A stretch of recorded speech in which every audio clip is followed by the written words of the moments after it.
Welcome to the first episode of Cycle Spartanburg. I'm Kurt McPhail with the Mary Black Foundation. And I'm Jean Crow with Partners for Active Living. And today we're out here on the hot Mary Black Foundation Rail Trail to talk to you about trail safety and etiquette, as well as road safety and etiquette. This is such a great place to ride, Jean. It is, and it's getting used like crazy by walkers, joggers, and bicyclists. But one of the crucial points on the trail is every time it crosses a street, everyone who's using the trail has to be very careful about how they get across that street. It's been tricky to me. I cycle this road back and forth to work 4 or 5 times a week.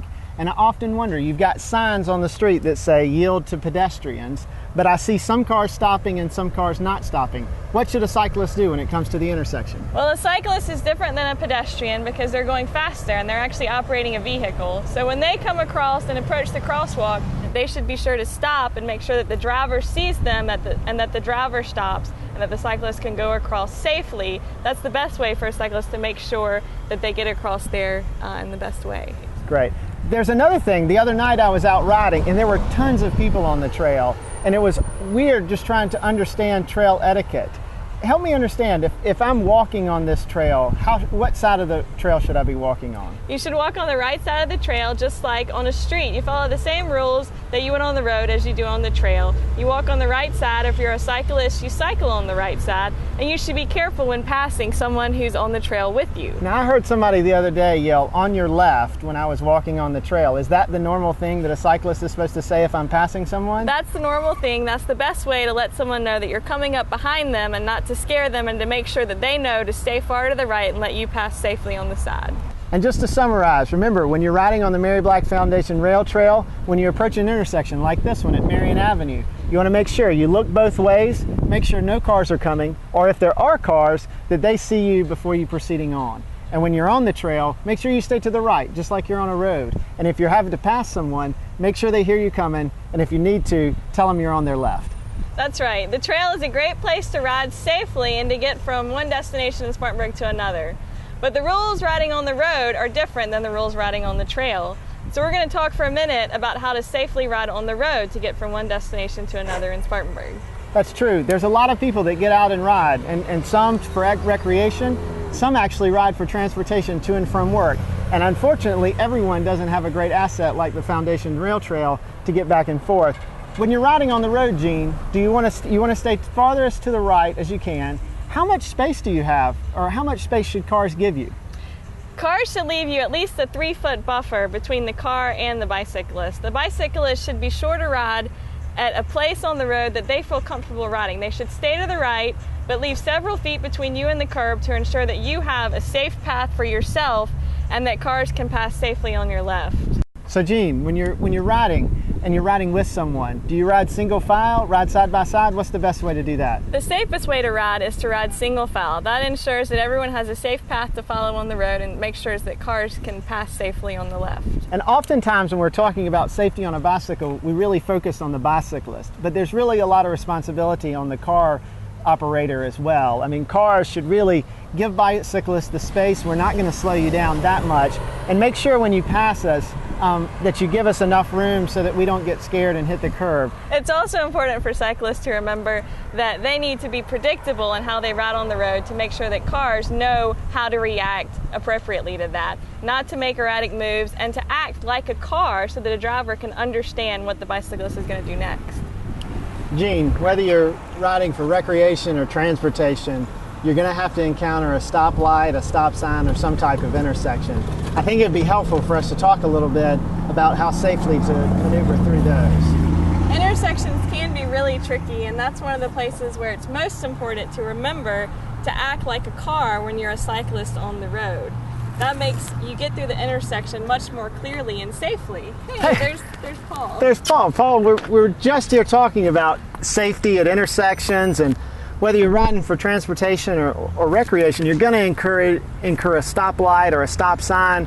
You know, I see you just rode up from Marion Avenue. What's the best thing to do as a cyclist when you come to an intersection? Well, that's an area of particular concern if you're a cyclist, because most accidents do happen at intersections. Really?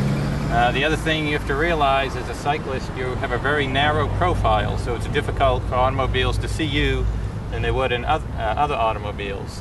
So what you want to do is slow down when you come to an intersection. You always want to obey all traffic signals, stoplights, stop signs, and you want to move to the lane in which you're going to travel. So if there's a left-hand turning lane, you want to move to that left-hand turning lane. You want to signal, use hand signals, and then once you're sure the way is clear, you want to make the turn. Now, I've often wondered, because when you're in the lane of traffic and you're at the stop sign or the stoplight, it can be a bit intimidating. You've got cars on both sides. Do you pull all the way over to the right, or do you move sort of to the middle of the lane so that you can sort of own the lane and let cars behind you know I'm going straight or I'm turning, I'm here, so it doesn't get confusing? It's generally good to move towards the center of the lane at an intersection. You want to let other vehicles know you're there. Again, you always want to try and signal your intention. So if you're going to make a left-hand turn, left hand straight out. If you're going to make a right-hand turn, upright. If you're going to stop, down turn. So given you don't have lights like an automobile, your hand signals are basically telling other people what you're going to be doing. Gotcha. And that's going to be safer for you and safer for the other vehicles on the road. And a good rule of thumb is to be in the lane and in the direction of travel. So if there is a left-hand turning lane, you do want to check to see if there's any traffic behind you, make a signal, and then move to that lane in which you're going to turn. And that's going to be safer for you and safer for the other vehicles on the road. And also what I heard you say a while ago is that regardless of whether or not cars are coming or not, if you've got a red light, you should stay there till it turns green. Yeah, cyclists, according to South Carolina law, you have to follow the same rules of the road as an automobile. So you're considered a vehicle on the road, so any traffic signals, stop signs, you have to stop. You should come to a complete stop. And even if you're passing a side street and you have the right of way, it's a good idea as a cyclist to slow down, check that side street, because again, you're going to be a narrower profile on the road, so automobiles are less likely to see you. So you want to make sure they see you. A good thing is to try and make eye contact with the automobile driver. So even if you have the right of way, slow down at that intersection, make sure it's safe before you cross it. You know, one of the things that I see a lot too is bicyclists who are riding on the sidewalk instead of the road. And I think that's especially tricky when they approach intersections or when they're riding alongside traffic. Can you explain some of the reasons that's not so good? Well, number one, most cities in South Carolina actually have ordinances against riding on sidewalks. Again, as a bicyclist, you are a vehicle on the road, so you're generally safer. Pedestrians, skateboarders, other individuals are less likely to realize you're there as a cyclist on the sidewalk, so it actually ends up being safer for you to be on the road, always riding with traffic. So sidewalks are generally less safe for cyclists than actually being on the road. And I've heard it's actually the most dangerous to be riding on the sidewalk in the opposite direction of traffic. Is that true? It's true for being on the sidewalk because motor vehicles coming out to that intersection are not going to be looking for you if you're on the sidewalk. And if they pull out and you're going through on that sidewalk, you're much more likely to be hit. So generally, you always want to ride with traffic on the road, never ride opposing traffic on the road or on the sidewalk. That's a great point. I don't think we can say it enough of how, often friends wonder about, wanting to ride here and there, whether it's to downtown or whether it's, out for a ride, and they are worried about cars, but it's actually safer to be on the street, act like a vehicle, and ride like a car than it is to be on the sidewalk. Gene and Paul, those were some really good tips. And Paul, it's really been great having you.